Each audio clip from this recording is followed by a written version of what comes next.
Assalamualaikum warahmatullahi wabarakatuh. Perkenalkan, nama saya Nabila Siti Nur Hikmah dengan NIM 12204500100. Di sini saya akan menjelaskan 21 teori komunikasi. Yang pertama ada teori komunikasi behaviorisme. Teori ini dikembangkan oleh ilmuwan asal Amerika Serikat bernama John B. Watson pada tahun 1878 hingga 1958. Menurutnya, teori behaviorisme ini mencakup semua perilaku, termasuk tindakan, balasan, atau respon terhadap suatu rangsangan atau stimulus. Contohnya, apabila ada seorang siswa yang melakukan kesalahan, maka dia akan dikenakan hukuman atau pelanggaran. Nah, itu tuh akan mengurangi atau bisa meminimalisir siswa yang melanggar aturan. Yang kedua, ada teori komunikasi humanisme. Isi teori ini sebagai pemikiran etis yang menjunjung tinggi manusia. Humanisme menekankan harkat peran tanggung jawab untuk manusia. Contohnya, pada pendidikan pembelajaran, guru merupakan salah satu komponen penting yang ada dalam sistem pembelajaran di sekolah. Karena apabila tidak ada guru, proses pembelajaran tidak akan berjalan. Selain itu, murid juga termasuk salah satu komponen penting, karena apa gunanya guru apabila tidak adanya murid untuk dididik, sehingga dalam proses pembelajaran membutuhkan suatu hak dan kewajiban tentang kemanusiaan yang ada. Yang ketiga, ada teori informatif. Teori ini dikembangkan oleh Shannon dan Weaver pada tahun 1949. Teori informasi merupakan salah satu teori klasik, di mana teori ini menitik beratkan pada komunikasi sebagai suatu transmisi pesan dan bagaimana transmitter menggunakan media dalam berkomunikasi. Dalam hal ini, jika sinyal media yang digunakan baik, maka komunikasi akan berjalan efektif.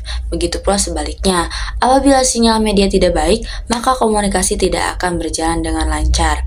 Komunikasi yang dimaksudkan untuk menyampaikan informasi ya, contohnya nih, warta berita di radio atau di televisi. Yang keempat, ada teori uses and gratification atau pengguna dan kepuasan. Teori ini dikembangkan oleh Bloomer dan Kutz pada tahun 1974. Mereka berpendapat bahwa pengguna media memiliki peran aktif dalam memilih media yang digunakannya, sehingga pengguna media dapat dikatakan sebagai pihak utama dalam suatu proses komunikasi.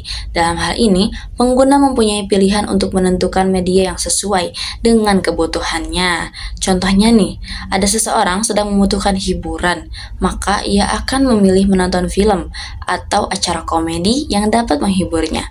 Setelah menonton, kebutuhan orang tersebut akan terpenuhi. Dan yang kelima, ada teori agenda setting. Teori agenda setting ini beranggapan apabila media memberikan tekanan pada suatu peristiwa, maka media tersebut akan membuat masyarakat menganggap bahwa peristiwa itu sangat penting. Nah, kalau di Indonesia, ada banyak contoh agenda setting di media dan berdampak yang sangat signifikan pada publik. Misalnya nih, ada berita tentang pemberantasan korupsi, mediator atau kasus Markus, calo pajak, dan agenda lainnya berhasil mempengaruhi publik. Yang keenam, ada teori konstruktivisme. Teori ini beranggapan bahwa manusia selalu memiliki pandangan sendiri terhadap kenyataan. Mereka senantiasa mencari dan mempelajari untuk menemukan bahasa pertama dan bahasa keduanya. Di sisi lain, teori ini juga didefinisikan sebagai pembelajaran generatif, pembelajaran yang merupakan suatu tindakan untuk menciptakan suatu makna dari apa yang telah dipelajari. Misalnya nih contohnya, Pak Andre merupakan seorang guru matematika. Saat ini, matematika Pak Andre di kelas 6 memasuki materi nilai rata-rata. Beliau membuat instruksi agar para peserta didiknya atau muridnya bisa mulai menerapkan teori belajar konstruktivisme di kelas. Untuk menentukan suatu nilai rata-rata, peserta didik diminta mengikuti langkah-langkah yang diarahkan dari Pak Andre. Yang ketujuh, ada teori nativisme. Ini merupakan teori aliran dalam pendidikan yang berpandangan bahwa setiap anak yang lahir telah membawa bakat tersendiri dan akan berkembang masing-masing menurut bakat yang dibawanya sejak lahir. Misalnya nih, ada seorang ayah yang pintar, putranya mungkin juga akan pintar. Yang kedelapan, ada teori sibernetik. Teori ini adalah seperti mirip teori kognitif yang menekankan peristiwa belajar sebagai proses internal yang tidak dapat diamati secara langsung dan terjadinya perubahan kemampuan yang terikat pada situasi tertentu. Pembelajaran sibernetik telah dilakukan dengan berbagai media dan metode yang memanfaatkan teknologi komunikasi dan informasi yang telah terintegral dan dengan kehidupan masyarakat di era 5.0 sehingga siswa mendapatkan informasi yang lengkap dan mampu mengolah informasi tersebut menjadi pengetahuan. Selanjutnya, yang kesembilan ada teori kognitivisme. Teori belajar kognitif adalah teori belajar yang lebih mementingkan proses daripada hasil belajarnya. Contoh penerapan dari teori kognitif ini adalah dalam pembelajaran ya, guru bisa mendorong siswanya untuk berdiskusi terhadap materi yang telah disampaikan. Dia bisa meminta siswanya untuk memberikan ide atau pendapat yang mereka miliki dan hal-hal yang lainnya yang dapat membuat siswa terus bergerak menggunakan logikanya dalam pembelajaran. Selanjutnya yang ke-10 ada teori ketergantungan. Teori ketergantungan bagi bangsa Indonesia menjelaskan bagaimana adanya sistem yang saling menguntungkan antara praklas termasuk pemerintah dengan negara-negara yang maju yang menjadi suatu kewajiban sehingga menjadi penghambat proses kemajuan khususnya pertumbuhan ekonomi di Indonesia. Contoh nih, sikap saling ketergantungan antara pedagang sayur dan pembeli.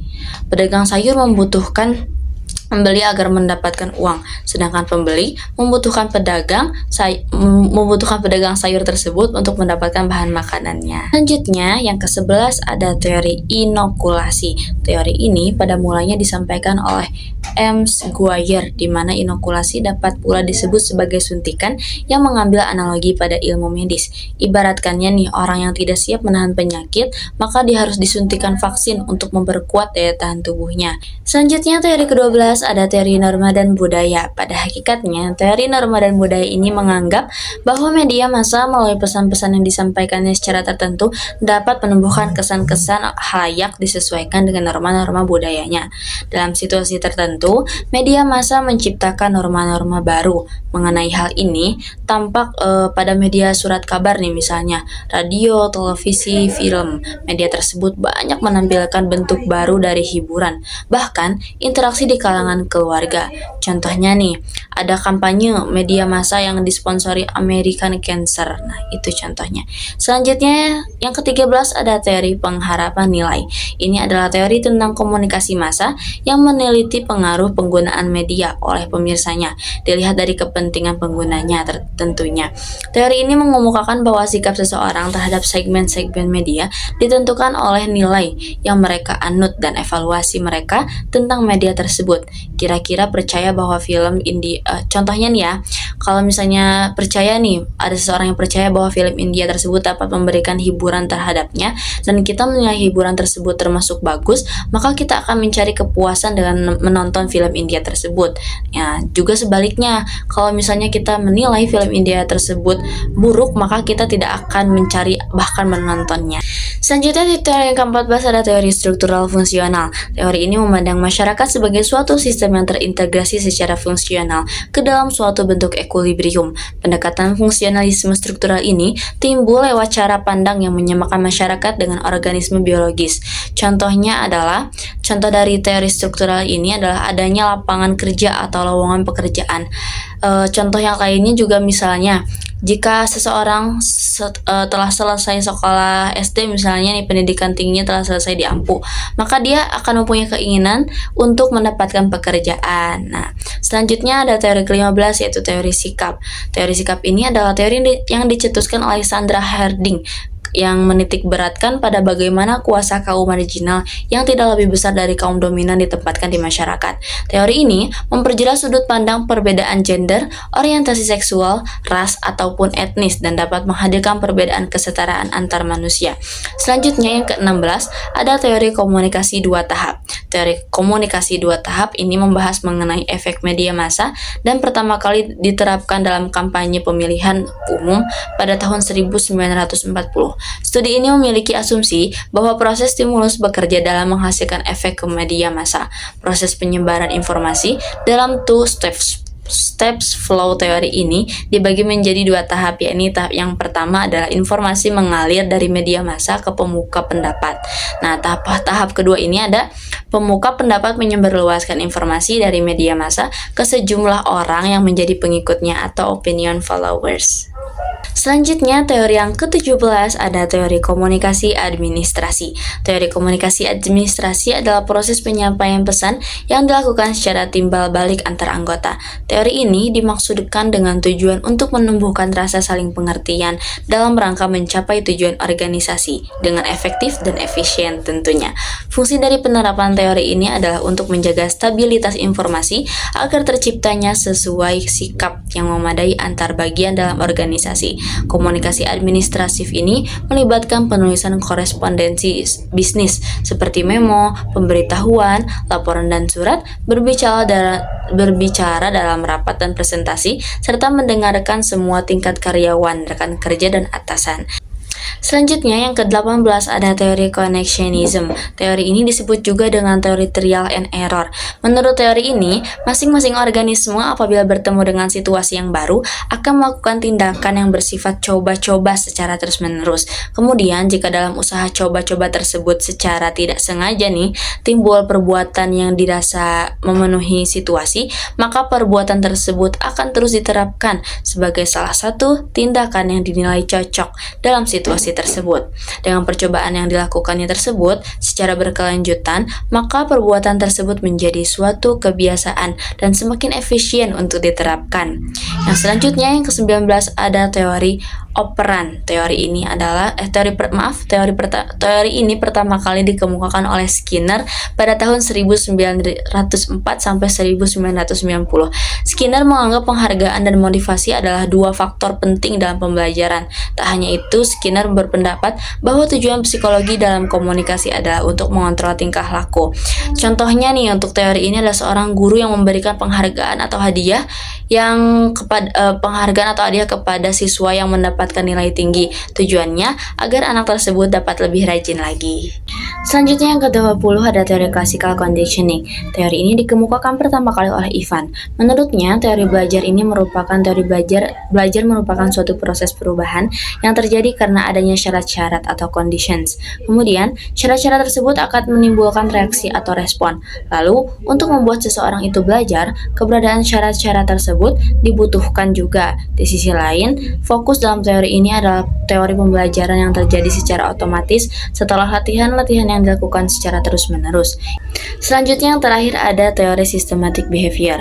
Teori ini mengungkapkan bahwa suatu kebutuhan atau keadaan terdesak oleh motif tujuan, maksud, dan terrain. Jadi seseorang siswa ini harus memiliki tujuan dalam belajarnya. Dalam hal efisiensi belajar tergantung pada besar dan tingkat pengurangan serta kepuasannya motif. Lalu timbul usaha belajar dari keberadaan respon tersebut. Sekian yang dapat saya jelaskan dalam teori komunikasi ini. Mohon maaf bila terdapat kesalahan. Wassalamualaikum warahmatullahi wabarakatuh.